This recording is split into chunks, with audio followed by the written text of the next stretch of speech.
এটা আসলে খুবই সহজ টার্ম কিন্তু এটা সময়ের সাথে চেঞ্জ হয়। যেমন আমাদের যদি ভূমিকম্প এখন হলো, আমি ধরে নিলাম 5টা ভূমিকম্প হলো।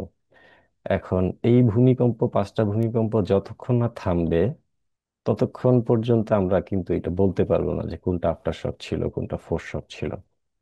সাধারণত একটা মেইন ইভেন্ট যেটার ম্যাগনিটিউড সবচেয়ে বেশি হয়, যদি আমার 1 মাস জুড়ে বা 1 সপ্তাহ জুড়ে সবচেয়ে হাইস্ট ম্যাগনিটিউডের একটা ভূমিকম্প হয় যে 8 ম্যাগনিটিউডের, এবং তার আগে দেখা যাচ্ছে 4 ম্যাগনিটিউডের 5টা ভূমিকম্প ছিল, এবং তারপরে 8 ম্যাগনিটিউডের পরে 5 ম্যাগনিটিউডের আরো 10টা ভূমিকম্প ছিল। তাহলে আমার করতে হবে কি, মেইন ইভেন্টটাকে আমার ধরতে হবে, মাঝখানে 8 ম্যাগনিটিউডে যেটা ছিল ওইটাকে আমার ধরতে হবে, এটা আমার মেইন ইভেন্ট। তার আগের গুলাকে আমার ধরতে হবে ফোর্স শক, যতগুলাই হোক, 5টা হোক 10টা হোক, এবং পরের গুলাকে ধরতে হবে আমার আফটার শক। এটা হচ্ছে টার্মটা। সো এটা আপডেট হয়। এটা আমাদের এখন পর্যন্ত যে ভূমিকম্পগুলো হলো 5.7, 4.3, যদি এর চেয়ে বেশি ম্যাগনিটিউডের একটা ভূমিকম্প ওই জায়গাতে হয় তাহলে আমরা বলবো যে আগের গুলা সব ফোর্স শক ছিল, কারণ আগে পরের ম্যাগনিটিউডটা বেশি। এবং তারপরে যদি আরো ভূমিকম্প হয় তাহলে আমরা ওগুলোকে বলবো আফটার শক।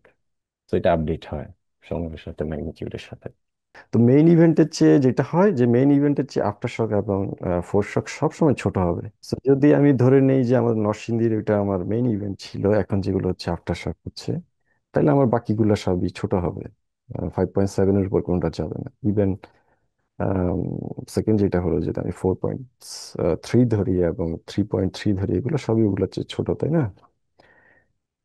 বিপদটা হয়ে যাবে যদি আমার আরেকটা বড় ইভেন্ট হয়, তবে এটার হওয়ার সম্ভাবনা খুবই কম।